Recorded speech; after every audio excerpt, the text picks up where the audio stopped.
Hey guys, how's it going? You might be wondering, wait, why is Eagle talking about Modern Warfare 2? This isn't Tekken. Well, those of you who have followed this channel for a bit probably don't know this, but I've played COD for a lot longer than Tekken. The original MW2 was one of the first online games I ever played, so with that being said, I'll be posting much more MW2 content. I'm currently on the grind for all the Mastery camos, Orion included, and I'm streaming it all over on Twitch, so if you're interested, come check me out. And don't worry, I'll still be posting Tekken content on here. I'm going to be posting mainly Tekken and MW2 content as main content, and then some other one-off games on here as well, like Escape Simulator and other indie games.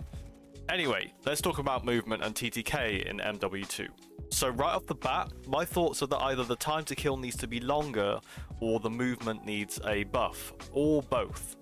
Change either one of these even slightly, and I think it will make a big difference to whether or not you can win a gunfight when you get shot in the back.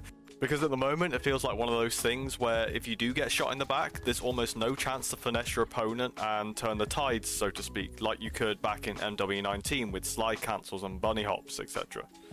Aim down sight and sprint to fire time is very slow for a lot of guns, which is fair enough for guns like the LMGs or the sniper rifles, but when the TTK is as fast as it is, you can't really pull your gun up from running fast enough to even start shooting even from hipfire if an enemy is using an SMG. So it kind of just leads to everybody ADS walking around every corner and slows the gameplay way down. And, you know, I know that not every player wants to run and gun and rush everything. I get it. People have different play styles. It's not just us aggressive players games, it's for everybody. But then on the back of that, if you jump round a corner, the ADS and sprint to fire time is even slower, so it's a little annoying, I'm not gonna lie. I don't think your ADS speed and sprint to fire time should be penalised for jumping round a corner to surprise your enemy. And in my opinion, it kinda negates the point of doing that in the first place. Anyway, the slide and the Dolphin dive are pretty useless if you ask me. Everybody knows this by now, but you're putting yourself at a huge disadvantage if you slide or Dolphin dive during a gunfight. You can't shoot during either one of these animations, and you can't even finish the animation before you get a gun down most of the time. I don't really think if they increase the TTK, it would make that much difference, to be honest.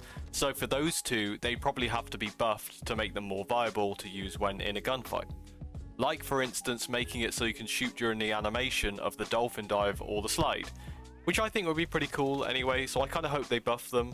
I'd like to use the Dolphin dive. It would be pretty cool if they just made it so that you could shoot during the Dolphin dive while you're in midair. So say you're Dolphin diving around a corner, and you'd be able to shoot while in midair during the dive. I think that would be pretty cool. It'd be a little twist on the jumping around the corner thing that everybody's doing at the moment. So I hope they change something with the Dolphin dive in particular, because the slide has been done to shit with the MW19. So the Dolphin dive would be pretty cool in my opinion. Bunny hopping. Bunny hopping has been nerfed to shit. I mean, you can still bunny hop or jump around a bit. I don't know if I'd even call it a bunny hop, to be honest. But you can jump around a bit. It's just that it's very slow and you don't really travel far or fast enough to break an enemy's line of sight on you. So if they buff that a bit, I think it would make a bit of a difference, like not penalising your ADS and sprint to fire time for jumping. Maybe not for the Marksman rifles, because I think they're fine as they are. Maybe just for some guns in particular, you know, like some of the ARs and other guns. And finally, the strafe speed is also very slow. A bit of a common thing in this video, very slow, which is probably the main reason why everybody is jumping around every corner like a kangaroo, because if you're strafing around a corner and an enemy is pre-aiming it, then they can just shoot your shoulder when your shoulder comes into line of sight for them, before you, as the player strafing the corner, can actually see them. Because the strafe is so slow, your head doesn't pop around the corner fast enough before your shoulder does, so they can just start shooting when they see your shoulder. Most of these things I mentioned can be easily fixed, I think either by buffing movement, which would be my preference, or increasing the TTK a bit. Even if it was 3 shots from an AR to the chest instead of 2, that's still a 50% increase in time. So yeah, my preference would be buffing movement, but leaving out slide cancelling, because I'm done with slide cancelling. I've done it for 3 years, I've had enough of it. My thumbs and my controller and my wrists can't take it anymore.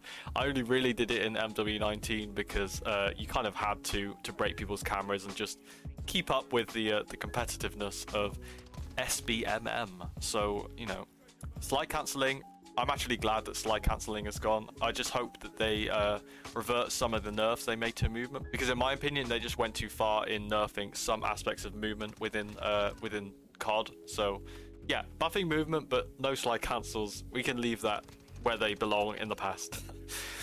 Anyway, I don't want this video to be all negative, so I'll say this: the maps are really decent. I like Al-Bagra Fortress, Farm 18 and Crown Raceway. They're probably my favorite right now. The gun mechanics are really nice. The visuals are amazing. They're really good. The guns themselves, I'm really pleasantly surprised by how good most of them are, even a battle rifle or two. The audio is good, obviously a very important factor in FPS shooters. The camos actually look good in this game. I really like the mastery camos, and I'm super excited for DMZ and Warzone 2. I'm curious to see how they play, and they look pretty good, so I'm optimistic. Anyway, that's going to wrap up today's video. It's a short video today, I know, but more MW2 content on the way, so if you're interested, stay tuned for that. If you did enjoy, subscribe and leave a like. If you didn't, leave a dislike, and let me know in the comments what you think about the TTK and movement, whether you agree or disagree with me, or if I've missed out anything. But anyway guys, take care, and I'll see you in the next one.